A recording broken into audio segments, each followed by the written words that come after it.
Greetings. Today I would like to do a sort of first look and listen and observations about the Voyage Audio Spatial Mic Dante. This is a second order ambisonic microphone with Dante, as is in the name. It is a kind of a special use niche product. It is kind of expensive at $3,000 US, which is about 3 times the cost of its, I don't know if you want to call it little sibling, but sibling. They have a version of this that is USB and ADAT as well, and that costs about $1,000. We will take a look at the mic itself. We will talk a little bit about the differences between it and the USB version. I've got a couple of samples that I recorded out at a busy 3-way intersection, and then we'll look at how you actually go about processing the sound on the computer. And I will state right now, I am not an expert at ambisonic processing. I'm mainly responsible for having to record it for something, and this is me experimenting with it just to sort of get a feel for it and making sure that I'm at least using the mic correctly. So as I said, this is the Spatial Mic Dante from Voyage Audio, and I'm not going to do an unboxing because not a whole lot of point to it. It comes with the mic itself. It comes with this little ball head adapter. It's got a 1/4 20 screw mount on the back over the fins for the heatsink. I swapped out the 5/8 to 1/4 20 adapter that it comes with a 3/8 to 1/4, so that I could then use my quick mount from Rycote on it. They recommend, if you need a shock mount, to get a Rycote USM, which I would like to do, but it appears that at least the time of this recording, basically everybody is out of them. And the Rycote USM, which is meant for larger microphones, is too large for this microphone. So don't make that mistake. It also comes with a foamy, which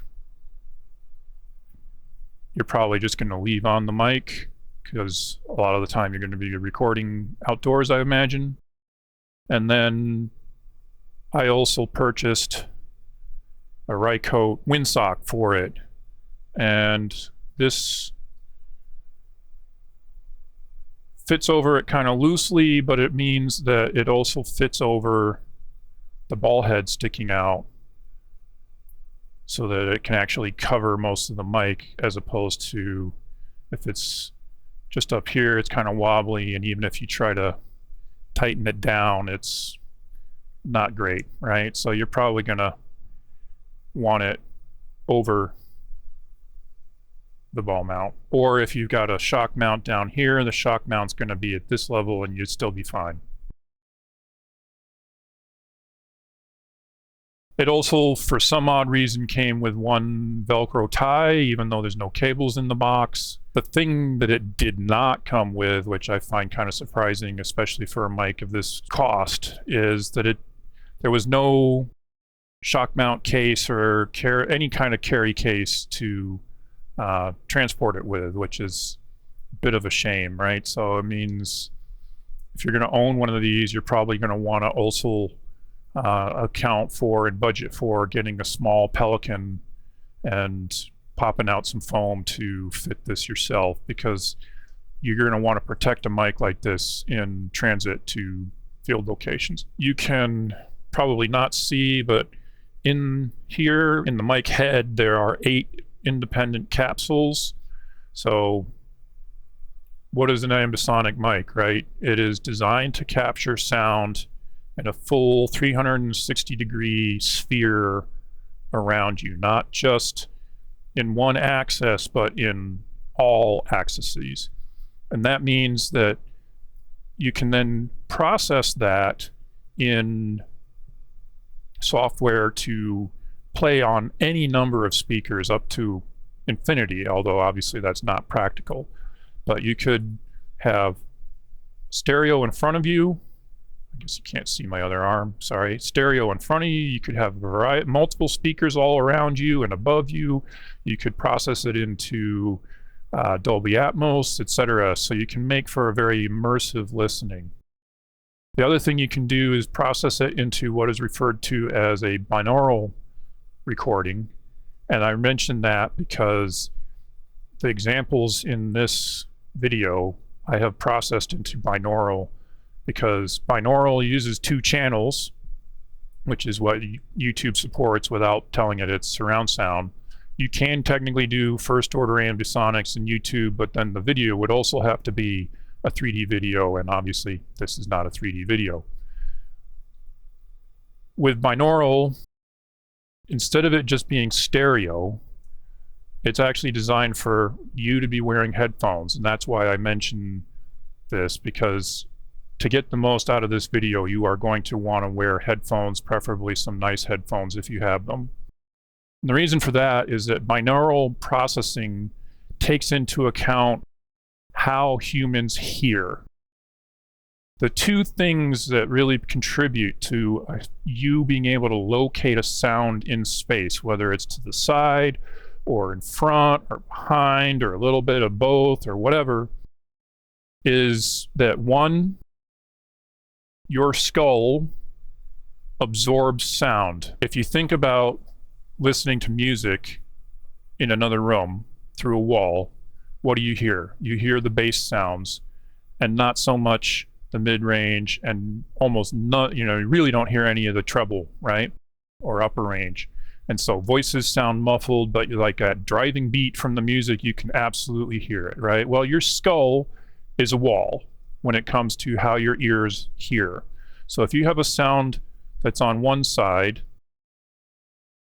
this ear is going to basically capture all the frequencies, and the other ear is going to capture less of the high range and a little bit less of the mid range, and the low range will mostly come through.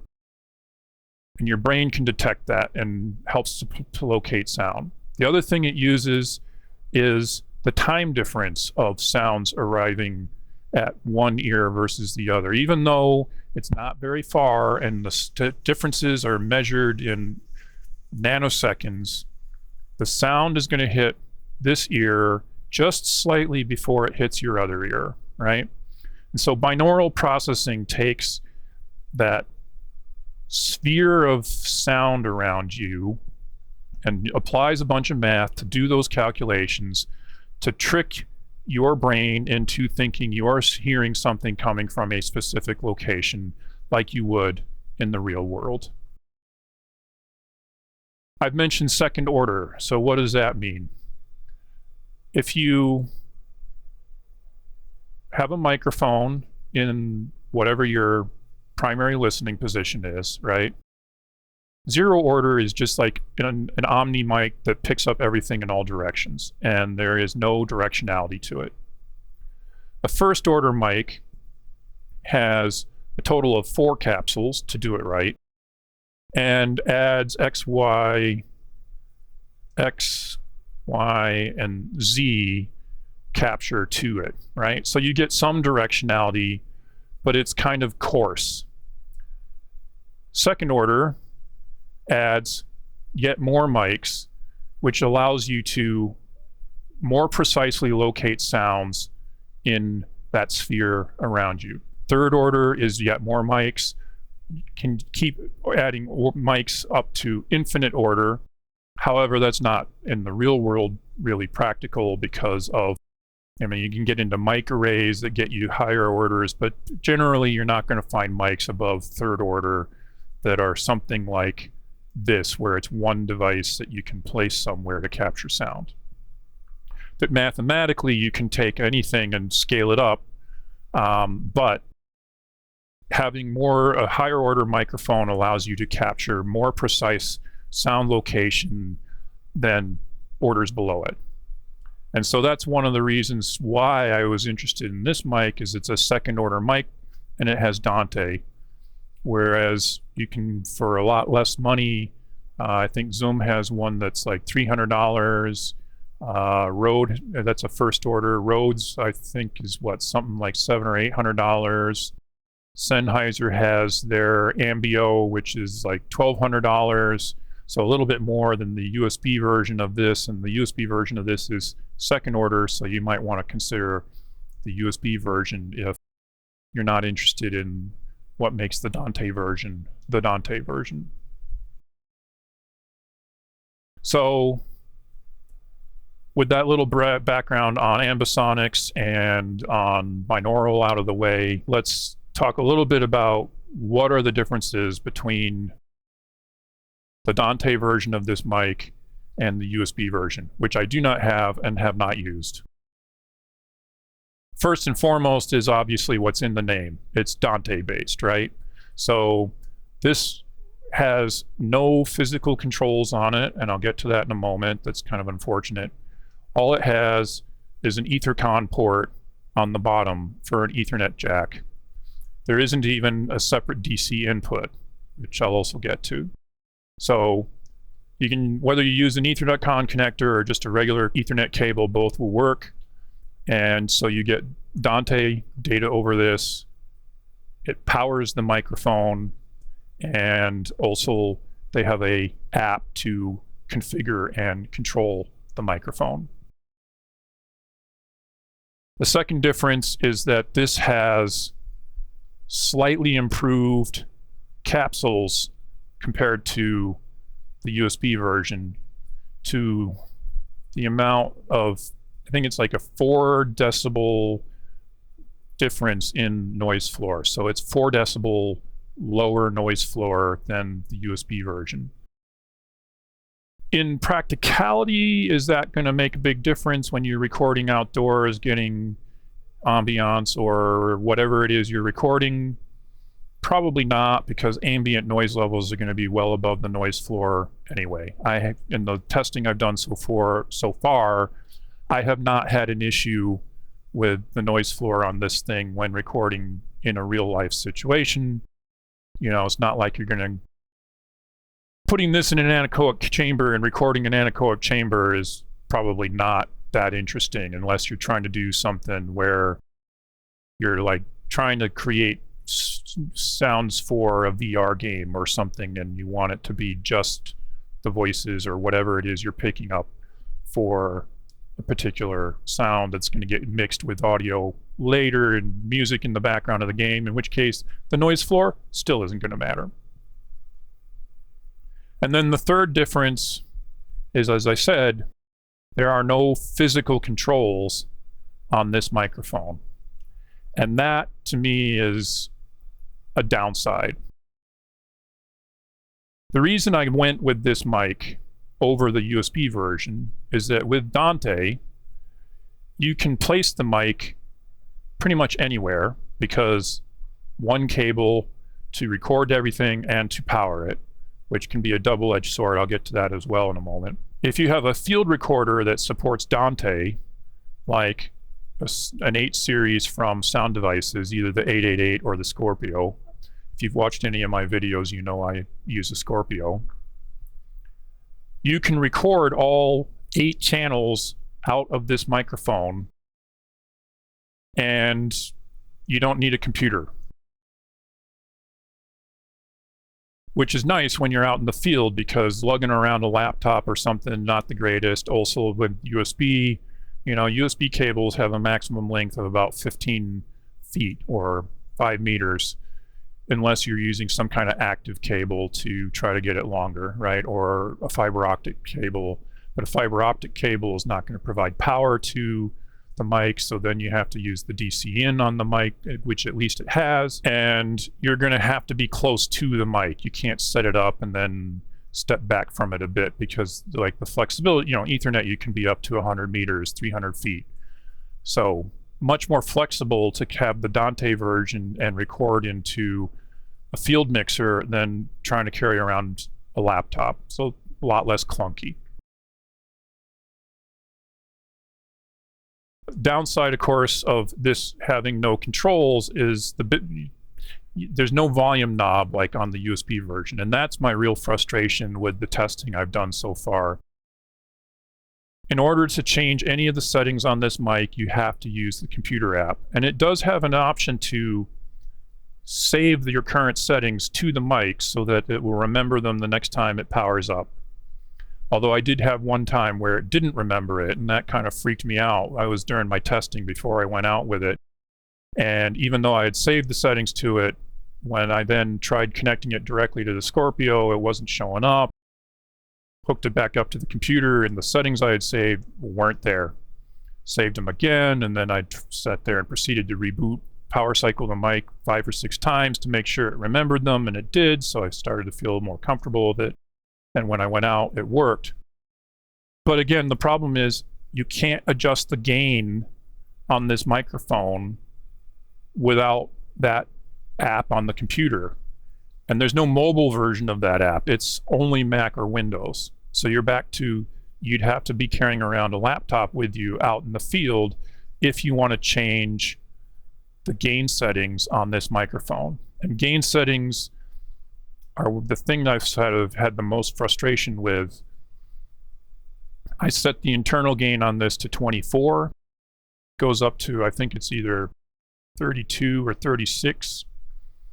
And even at 24, the recordings ended up being quite quiet out for the field recordings, and I had to do a bunch in post to boost them up. So it would have been nice to be able to easily adjust the volume on this thing while out in the field, because you don't know exactly how loud the things are going to be in the field until you get there.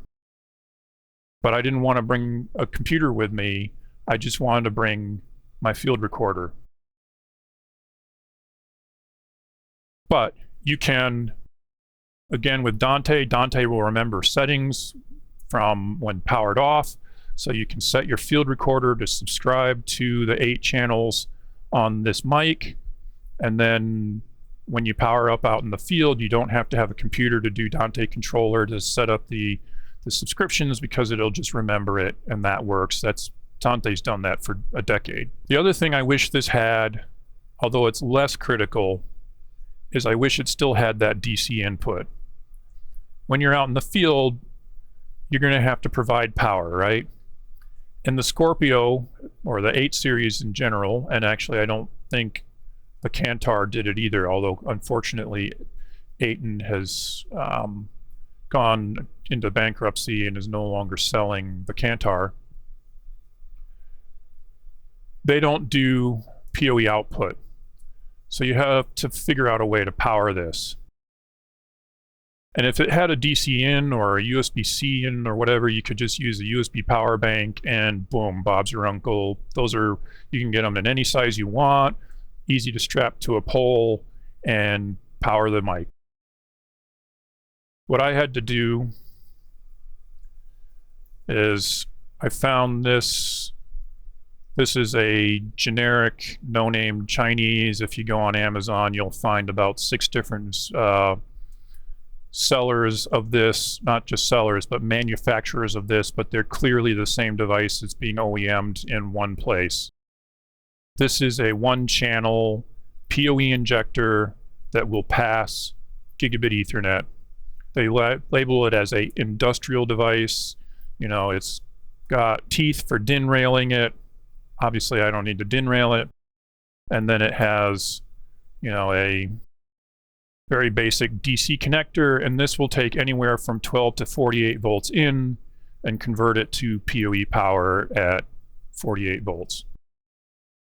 So I got a cable from Hyros 4 cable to pigtail ends from Gotham Sound. They tinned the ends to make them a little nicer, and then I just screwed the connector that came with this PoE injector onto the pigtail ends. It's a little flimsy, but at the same time stronger than it looks, although it's still always makes me feel a little uneasy, but I haven't had trouble with it so far. And so I can put this in the bag, and you'll see that in the outdoor field recording video, have this powered from my battery distribution unit, which is a audio root trio. This then provides the PoE power to the Voyage Audio Spatial Mic Dante. The last difference is that this has some DSP in it, whereas the USB version does not. So using their software on the computer, which you need again to also change the gain, you can also set the DSP mode on this. So you can have this process the spatial recording into a couple of different formats right in the mic, and then capture those as the output over Dante. So you can do various versions of surround, 5.1, 7, etc. You can do first order ambisonics. You can do mid-side. You can do virtual stereo mics. You can even do a virtual mono mic by converging them together. And I'm a little torn about the usefulness of that, because all of that processing in the mic, whether it's for the surround or mid-side or anything, is operating only at first order, even though this is a second order mic when it comes to the capsules. So you're throwing away some of the precision that you've paid a bunch of money for with this mic.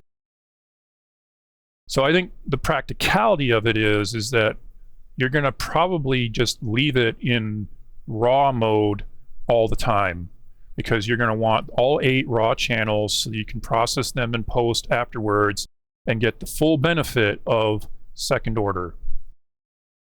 Which means that really the only thing you need in that app all the time is to be able to set gain, and it would have been so much nicer if they maintained the gain knob on the mic.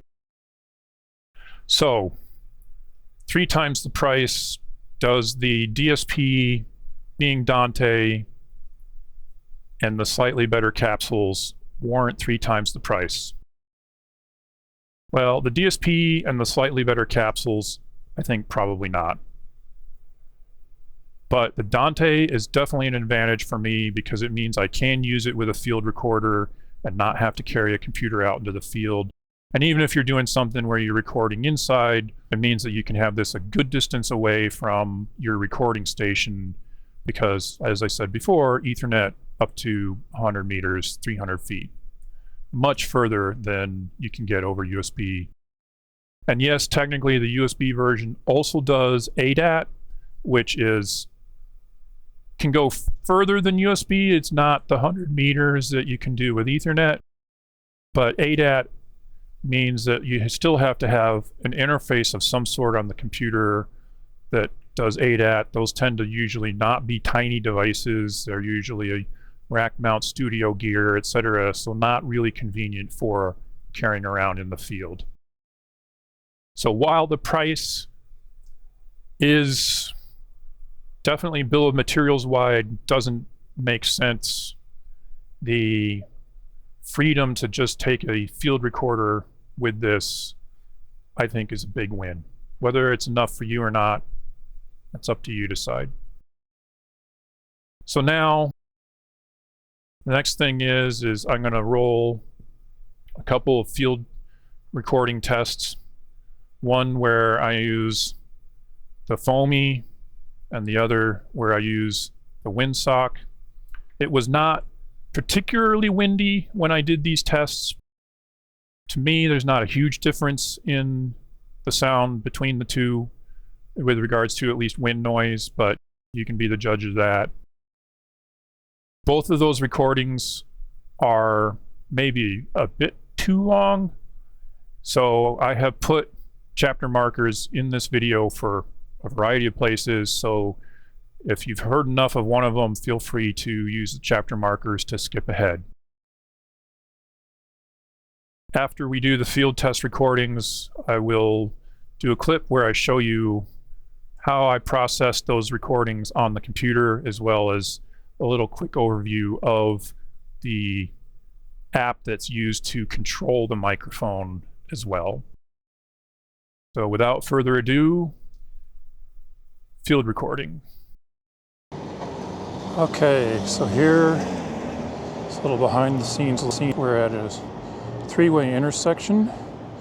Got the Scorpio in a bag at the ground, a C-stand holding the spatial mic, and it is pointing at the main intersection.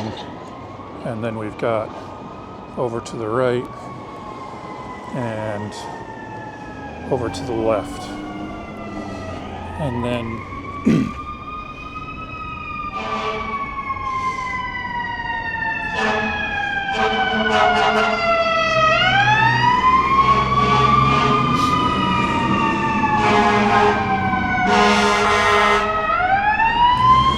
in the bag, you can see the PoE injector, which is getting its power from the PDU along with the Scorpio, and it's actually using link local addressing because I did not bring the router. And you can see meters bouncing on the Scorpio, and it's recording. And right now I have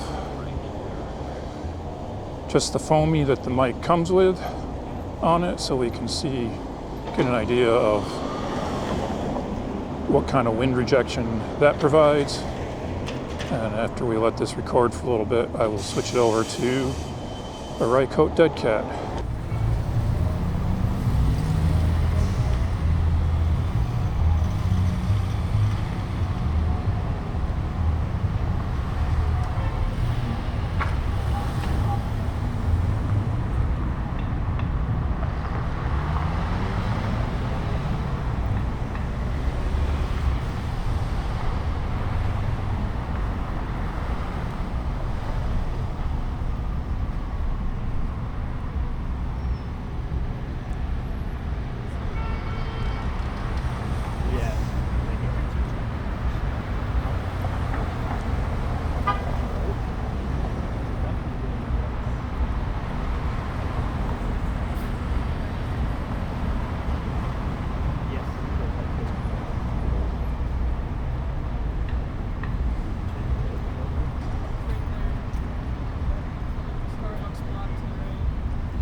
Okay, now we have the dead cat.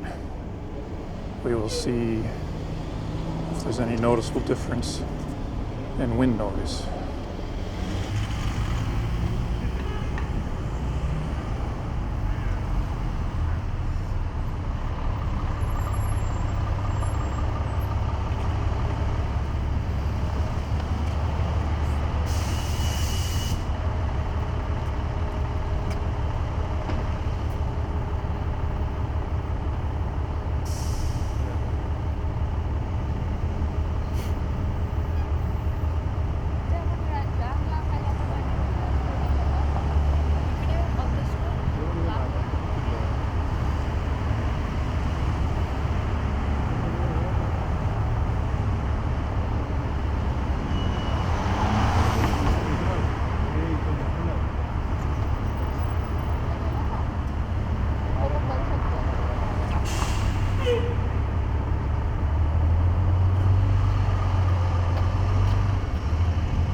Here we are on the computer.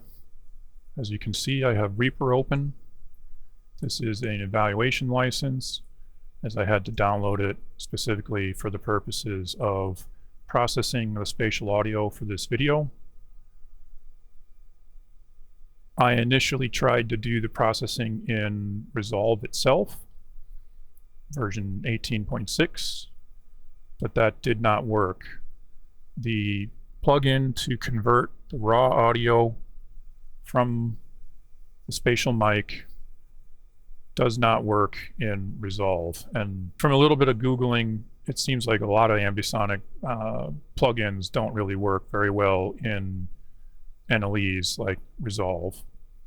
So you're going to need to plan to do your processing in a real DAW like Reaper or Pro Tools or whatever. Double check that it can do Ambisonics all right. And so we're going to walk through that here. I am not an expert at Reaper. I have only a couple hours of playing around with it under my belt. And so if you see things that I've done incorrectly with how I process the audio, please feel free to let me know down in the comments or leave tips, whatever. So I have Reaper set up such that the audio device is my DigiFace Dante. It is operating at 48 kilohertz. In the project settings, I have to change this to 48 kilohertz because it always defaults to 44. And our recording is at 48 kilohertz. And I have the output set to go out the DigiFace Dante, and that is being recorded by the Scorpio, so you'll be able to hear the audio from this as well. And I can demonstrate that using soundboard in Caster, for example. So before we go through the processing of the audio, first thing I'll show you is the MicNet Control app. This is how you configure the mic itself. So I can select the mic. You can see here are the 8 channels that it's picking up. And because we're here in my home office, there is a lot of background noise, as I've discussed in other videos. So you can see there's a fairly high noise floor, but that's because there's just so much ambient noise in this room. And I've got it at 24 dB, and that's where I had set it to and saved into the mic before I took it out for the field recordings, because when it's down at 0, which is the default, way too low. And if I went all the way up to the top, then if I did things like clap a couple of feet from the mic, it would clip the mic. So I wanted a balance of, yes, some gain, but not being at risk of clipping the mic. It should also be said, and I left this out in the intro, that, you know, the mic, all of the capsules in the mic have been tested and calibrated and whatnot by Voyage Audio in the manufacturing process, such that it tries to balance them accordingly so that you get proper spatial recordings. In the file settings, this is where you have that save to device. You can also update the firmware here. There currently isn't a firmware update. And then here are the different processing modes that you can configure. Well, one is to lock it so it can't be changed. The default mode is unprocessed, and as I said earlier, this is probably the mode that you're going to want to use, because if you're spending this much money for a second order ambisonic microphone, well, you probably want that second order. But you can tell it to process into AmbiX Type B in the microphone itself. You can specify the orientation of the mic in terms of how you've mounted it, and then you get the 4 channels of AmbiX Type B. And I'll get into the Type A versus Type B in a moment. You can do surround processing. Again, you can specify the orientation of the mic, and then you can see the channels, and you can pick from 5.1, 7.1, and 5.1.2. And keep in mind, again, the processing here is all being done as a first order process to get surround. And then here in the pattern, you can adjust the width. Sorry, you can adjust the pattern of the mics and the width of the mics. You can save presets out of these. Double click does not appear to work. However, you can type. If we say 0, and so 90 is the middle, and you can see the outputs being generated by it. But again, what you're really you can also flag it to ID it, which also works in Dante controller, because it's really sending the Dante control to ID the mic, and it basically just makes the ports on the Ethernet jack pulse in a pattern that you'll never get with just normal Ethernet traffic. And then you can also see info about the mic, which I won't pop up because it's also got serial number info in there. But unprocessed, this is not AmbiX. This, or if you want to think of it in AmbiX speak, it would be Type A, right? AmbiX and FUMA are spatial channel definitions that are normalized. So any particular spatial mic knows about its own design, and that's what it's outputting can sometimes be referred to as Type A, or its raw output. And you need a plugin or some processing to convert that Type A into Type B, that normalized version of spatial audio that can then be understood by any other spatial audio plugins. So this is that raw recording, or Type A. To do second order, technically you're supposed to have 9 capsules. The spatial mic only has 8. It does not have that extra dimension for height, but humans are really bad at identifying height anyway, so it can fake that height channel when needed out of the 8 capsules that it does have. And if we look at it in Dante controller, it's over here. So here it is. It's transmitting. There's no subscribers to it at the moment. Under status, you can see that it's using Broadway chip, and it's set for DHCP. It does support DDM.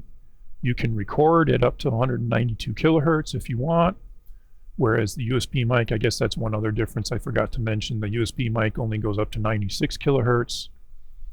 Probably not really a big difference in practical use, but it's there. And then again, because it's Broadway, you get the full complement of Dante latency options, although because you're not going to be using this for live sound most likely, or live playback of live sound, latency isn't going to be an issue, so leaving it at the default of 1 is probably fine. You'll never have anything on the latency side because it does not receive audio, it only sends audio. And then, like I said, it can do AES 67, and it can also be DDM joined. And if we pop it open, you have the 8 channels. So for example, I could come down here to channel 9 on the Scorpio, set that 1, 2, 3, 4, 5, 6, 7, 8. And now I am sending all 8 channels from the spatial mic into the Scorpio and can record that. And because you're basically going to set the trim, the digital trim on the Scorpio to 0 for all of the channels, and you're not going to be messing with faders or whatnot because you can't do any ambisonic processing on the Scorpio anyway. You don't really need them to be on faders that you can directly access from the front of the Scorpio. So you can use the first 8 channels for things that you would actually want to try and mix. So over here, back to Reaper. So to process ambisonic audio in Reaper, we're going to need 2 tracks. And again, this may be my limited understanding of Reaper, and if there's a better way to do this, please feel free to let me know in the comments below. The first track is going to be our actual recorded audio, And the second track is going to be a binaural destination for that, which we can then record through the file render option. So on this first one, I'm going to open up the properties. I'm going to say that it needs to be 10 channels. And the reason for that is, as I said before, Ambisonic's second order needs 9 channels. But Reaper doesn't do odd numbers of channels, so you have to set it to 10. And even though our recording is only 8 channels, the plugin from Voyage Audio is going to output the 9 channels of AmbiX Type B, because that is the normalized spatial audio. The other thing I'm going to do is I'm going to turn off master send, because we don't want to try to send all the 8 raw channels out to the mix bus, because, well, it just won't sound right because it's raw, unprocessed spatial audio. And what I'm going to do is I'm going to tell it instead to send to track 2 as the destination. And we're going to send just channels 1 and 2 to track 2, and that will capture the binaural audio that we're going to create through the plugin chain that we're going to set up. So I'm going to select this first track, and I'm going to say insert media file, and I'm going to pick that first field recording. And if I jump to the beginning and I hit play, you can hear a bit of it, because channels 1 and 2 are coming through unprocessed right now.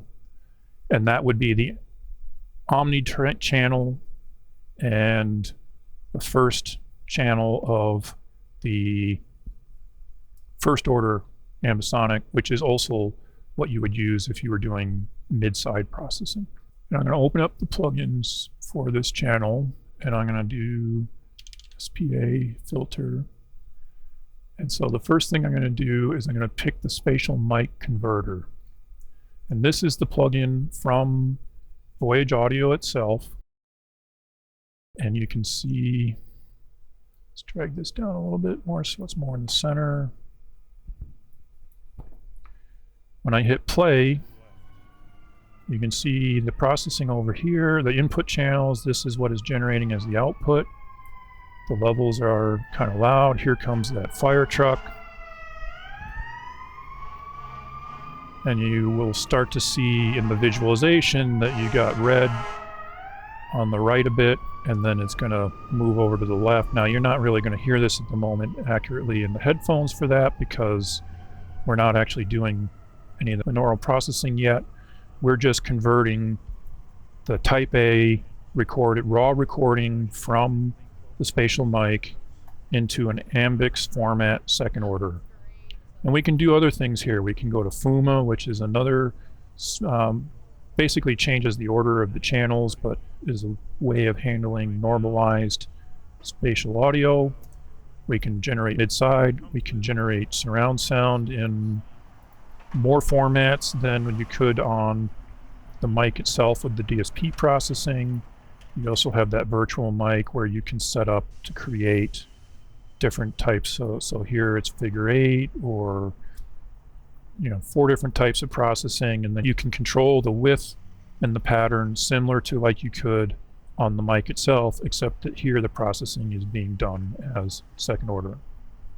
You can also apply a global trim to all of the channels, and I think when I did the processing I did it with 10.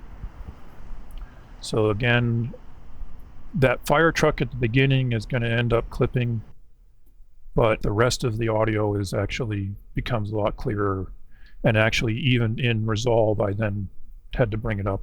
Oh, well, we'll also see about the next plugin what we do as well. So this is like the biggest frustration I had, is being able to dial in gain appropriately, because there's no gain knob on the mic itself.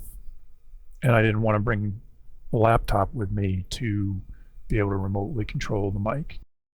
The other thing we need to make sure we do is to pick the Dante version of the mic in the plugin so that it knows the proper because as I said earlier, the capsules are slightly different in the Dante version than in the USB version, so we need to make sure it's got the appropriate mapping set up correctly for the Dante version. So right now, as I said, what we're going for is we're creating a second order AmbiX normalized spatial audio. And so now we need to add our next plugin. And the thing I used next in those field recordings was the AmbiDRC, which is a dynamic compressor that knows about all the channels. And I believe, if I remember correctly, I set the threshold to -24, and I had, again, 10 dB of makeup gain. And then we also need to tell it to do second order processing. The channel order and the normalization, this is basically amounts to AmbiX format. And then I'm going to add in the binaural processor as well. So that's the AmbiBin plugin. And really all I did here was to set it to second order. And I'm going to go back to the DRC for a moment. And so now if I hit play, and I'm back at the beginning of the playhead, as you can hear, it's now louder. We're getting compression. You can see quite a lot of compression being applied to that fire truck.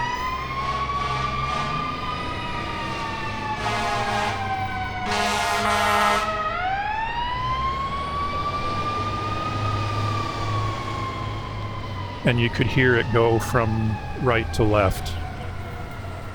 And then right now I'm talking down into the bag, so I'm not facing away from the mic, and my voice is really low. And then as I stand back up, my voice becomes more prominent. Although for this video in Resolve, I used the DJI Mic 2's audio for my voice to make sure that it came through really clear.